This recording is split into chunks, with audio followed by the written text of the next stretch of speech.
Hello, and welcome to the Fast Book Pod channel, where you'll find the best book summaries. You'll watch book summaries just like watching a movie.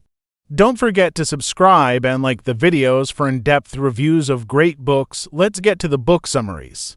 Fyodor Dostoevsky's The Idiot follows the story of Prince Lev Nikolaevich Myshkin, a young man whose innocence and sincerity set him apart in a society driven by pride, jealousy, manipulation, and social ambition. Returning to Russia after years of medical treatment in Switzerland for epilepsy, Myshkin enters St. Petersburg with almost childlike curiosity, lacking social experience but possessing deep empathy and moral purity. From the moment he steps into the city, he becomes entangled in a complex web of relationships and emotional conflicts that will ultimately reveal the tragic clash between goodness and a world unable to understand or accept it. On the train to St. Petersburg, Myshkin meets Parfyan Rogozin, a passionate, impulsive man, obsessed with a beautiful, but scandalized woman named Nastasia. Rogozin immediately senses Myshkin's openness and sincerity, forming a strange bond with him. Myshkin also meets General Yapanchin and becomes acquainted with the general's family, including his youngest daughter Agloya, an intelligent and spirited young woman who initially mocks him but slowly comes to admire his honesty. As Myshkin navigates social circles for the first time in his life, he becomes an object of curiosity.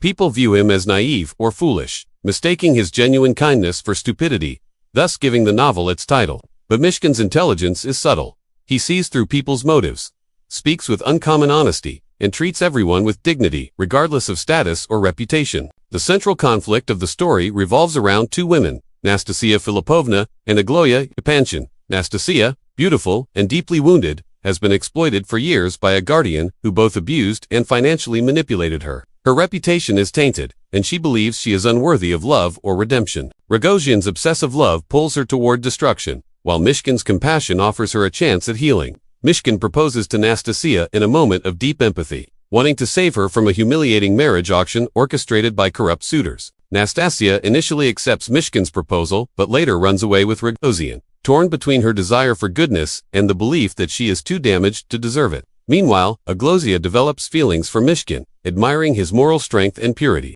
However, she struggles with understanding the nature of his attachment to Nastasia. Agloya loves Myshkin romantically, while Myshkin feels a more compassionate, almost spiritual love toward Nastasia. This emotional conflict evolves into one of the most powerful love triangles in literature, contrast between innocence, passion, guilt, and idealism.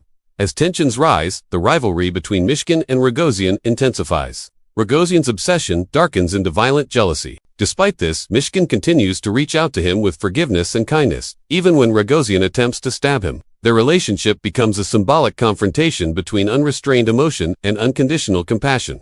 In the final act, Nastasia Filipovna becomes increasingly unstable, torn between hope and self-destruction. Although Myshkin tries to marry her and offer her a life of dignity, she flees once again, believing she would only ruin him. Rogozin ultimately murders her in a fit of obsessive madness. Myshkin, devastated, spends the night beside Rogozin in a state of shock and sorrow, trying to comfort the murderer, even in the face of tragedy. The novel closes with the collapse of all three central characters. Nastasia is dead, Rogozin is imprisoned, and Myshkin's gentle spirit breaks under the weight of grief and emotional trauma. He returns to the Swiss clinic, mentally shattered, unable to function in the society that once misunderstood him. The Yapanchin family falls apart, and Agloya eventually leaves Russia after a disastrous marriage abroad. Dostoevsky uses Myshkin's fate to question whether a truly good and Christ-like person can survive in a world shaped by ego, competition, desire, and cruelty. Myshkin's purity illuminates the moral emptiness of those around him, yet it also attracts suffering, misunderstanding, and chaos. In the end, The Idiot stands as a profound exploration of innocence in a corrupt world, the tragic fragility of idealism, and the destructive power of uncontrolled passion. It is a novel that examines the human soul in all its contradictions, offering not a happy ending, but a haunting, unforgettable portrait of goodness, crushed by a society incapable of recognizing its worth. It was a very good book. Did you like it too? You can write your thoughts in the comments section. See you in the next summary.